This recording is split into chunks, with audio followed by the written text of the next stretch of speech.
በስመ አብ በወልድ ወመንፈስ ቅዱስ አሐዱ አምላክ አሜን። ክርስቶስ ተንሥአ እሙታን አብይ ኃይሎ ስልጣን አሰሮ ለሰይጣን አግዓዞ ለአዳም ሰላም እንዚሰ ኮነ ፍስሐ ወሰላም። ሰላም ውድ ቤተሰቦቼ እንዴት ናችሁ? ሰላም ናችሁ? እንኳን አደረሳችሁ አደረሰን ለእናታችን ለእመቤታችን ለቅድስት ድንግል ማርያም ዓመታዊ በዓል እንዲሁም ለጌታችን ለመድኃኒታችን ለኢየሱስ ክርስቶስ የዕርገት በዓል እንኳን አደረሳችሁ አደረሰን። ዛሬ እንግዲህ በዓል ዕርገት እመቤታችን ቅድስት ድንግል ማርያም በአንድ ላይ ብለዋል። በጣም ደስ የሚል በዓል ነበረ ስናሳልፍ የዋልነው። እንዴት ናችሁ? በዓልስ እንዴት አሳለፋችሁ? እንዴት ነበር? እንኳን ለዚች ለተባረከች ለተቀደሰች ቀን አደረሰን አደረሳችሁ። ቀኑን ሰላም አድርጎ ለዚህ ደቂቃ ለዚህ ሰዓት ላደረሰን ለልዑል እግዚአብሔር ስም የተመሰገነ የተባረከ ከፍ ከፍ ያለ ይሁንልን። አገራችን ኢትዮጵያን ሰላም፣ ፍቅር፣ አንድነት፣ ደስታን ይደልልን። እኛም በሀገራችን በመቅደሳችን የምንበቃ የምናገለግል ጠንካራ ልጆች ያድርገን። ከኃጢአት በስተቀር የልባችን መሻት ፈጽሞ ለመቅደሱ ያብቃን። ውድ የሀገሬ ልጆች እንዴት ነበር በዓል? እንዴት ነው ከእናንተ ጋር? ከኔ ጋር እግዚአብሔር ይመስገን ሁሉ ሰላም ነው። ዛሬ እንደ እግዚአብሔር ፍቃድ ግንቦት 1 ስለምን ይከብራል? እመቤታችን ቅድስት ድንግል ማርያም ዛሬ እንዴት ተከብራለች የሚለውን ባጭሩ እንመለከታለን። እንደ እግዚአብሔር ፍቃድ ደብረ ምጥማቅ በመባል ትታወቃለች። በዛሬቱ ቀን ማለት ነው ደብረ ምጥማቅ ትባላለች። እናታችን እመቤታችን ቅድስት ድንግል ማርያም በዚች ቀን ደብረ ምጥማቅ ተከብራለች። እንግዲህ ደብረ ምጥማቅ የተባለበት ምክንያት ምንድን ነው የሚለው እናያለን። እናታችን እመቤታችን ቅድስት ድንግል ማርያም በግብጽ በረሃ በተከታታይ 5 ቀናቶች የተገለጸችበት ዕለት ነው ዛሬ ማለት ነው። እንግዲህ ደብረ ምጥማቅ ማለት ተራራ ማለት ነው። ከግንቦት 1 እስከ ግንቦት 25 ቀን ባሉት እመቤታችን በተከታታይ ተገልጣለች።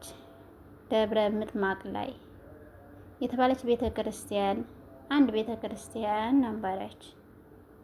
እመቤታችን ቅድስት ድንግል ማርያምም በስደቷ ጊዜ ከዮሴፍ ከሶሎሜ ጋር ሆኖ በዛች ተራራ ላይ አርፎ ነበረ። እንግዲህ ደብረ ምጥማቅ ማለት ተራራ ነው ብለናል።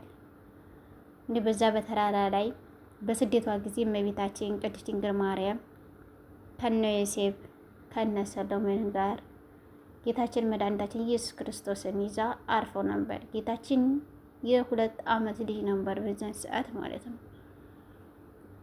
ጌታችን መድኃኒታችን ኢየሱስ ክርስቶስ በ2 ዓመቱ እንዳለ ዛሬ የምናከብረውን በትንቢት ተናግሮ ነበረ።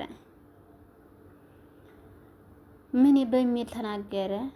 ጌታችን መድኃኒታችን ኢየሱስ ክርስቶስ ምን ብሎ ነበረ የሚለውን እንመለከታለን። የዘላለም ያችን መገለጫ ብሎ ባርኳት ነበረ። በዛችም ተራራ ላይም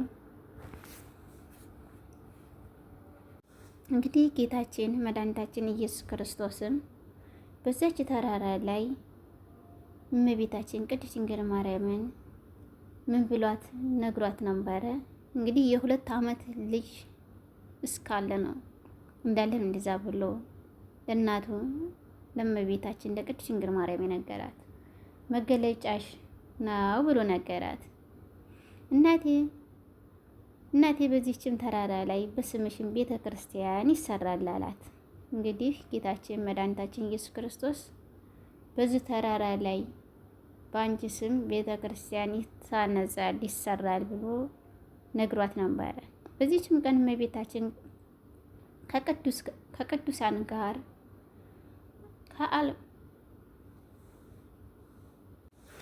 እንግዲህ እመቤታችን ቅድስት ድንግል ማርያምም በዚህችን ቀን ከቅዱሳን መላእክት ጋር አልፋ ከሆኑ መላእክት አስከትላ አላፋት ከሆኑ መላእክቶች ጋር አስከትላ ተገልጣ ነበረ። በዚህችም ቀን በዚህችም ቦታ በዚህችም ተራራ ላይ ተገልጣ ነበረ። በዚህም በቤተ ክርስቲያን ውስጥም ብዙ መነኩሴዎች ይኖሩ ነበረ።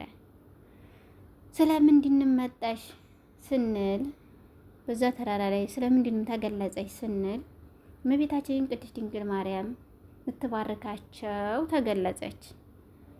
በስሟም በተራራውም ቤተ ክርስቲያን ላይ ጉልላት ላይ በብርሃን መርከብ ላይ ተቀምጣ ፊቷን በመግለጽ ትታይ ነበረ። ለስንት ቀናቶች በተከታታይ ለ4 ቀናቶች ተገለጸችላቸው። የሚያምኑም የማያምኑም አህዛብም ነበሩ በዛ ቦታ ላይ ማለት ነው። አህዛቦቹም ሁሉ እየተከታተሉ 4ቱንም ቀን ሲያዩ ሲባረኩ ነበረ ቆይታ ነበረ። ክርስቲያኖችም አህዛቦቹም ነበሩ። ስለ ገጽም ህዝብም አህዛቡም ከ4 ቀን በተከታታይ ቀን ተገልጻላቸዋለች። እመቤታችን ቅድስት ድንግል ማርያምም በዛን ሰዓት ምእመኑም የለበሱትን ልብስ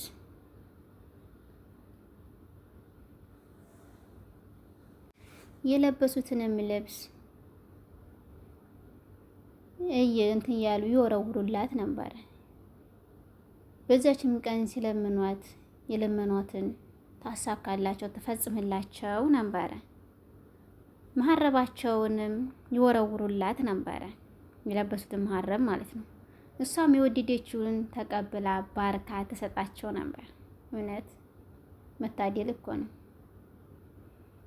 ተሰጣቸው ነበር። እመቤታችን ቅድስት ድንግል ማርያም ግንቦት 24 ቀንም በክብር አረገች። እንግዲህ እናታችን እመቤታችን ቅድስት ድንግል ማርያም በተከታታይ ቀናት ለ4 ቀን ተገልጻላቸው መሐረባቸውን እየወረወሩ ይሰጧት ነበር። ምንመኑም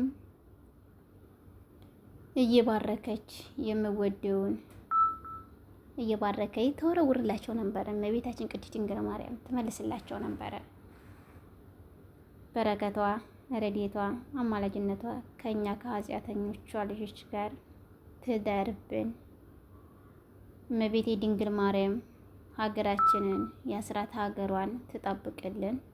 እውነት ሀገራችን ሰላም፣ ፍቅር፣ አንድነት ሲሆን ነውና እኛ ሰላም የምንሆነው።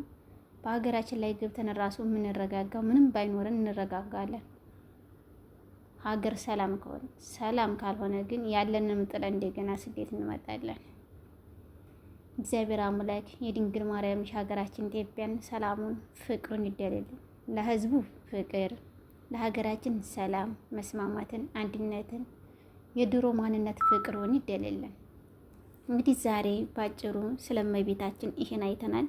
ጌታችን መድኃኒታችን ኢየሱስ ክርስቶስ ደግሞ የእርገት በዓሉ ነው። እንግዲህ ጌታችን መድኃኒታችን በ40 ቀኑ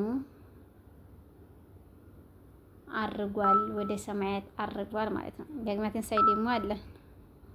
እንግዲህ ቢያልፍም ዳግማ ትንሣኤ እንደሚመጣ ምችም እናስባለን። ለንስሐ ሞት በቅተን ለዛ ክብር የምንበቃ የተዘጋጀን ያድርገን።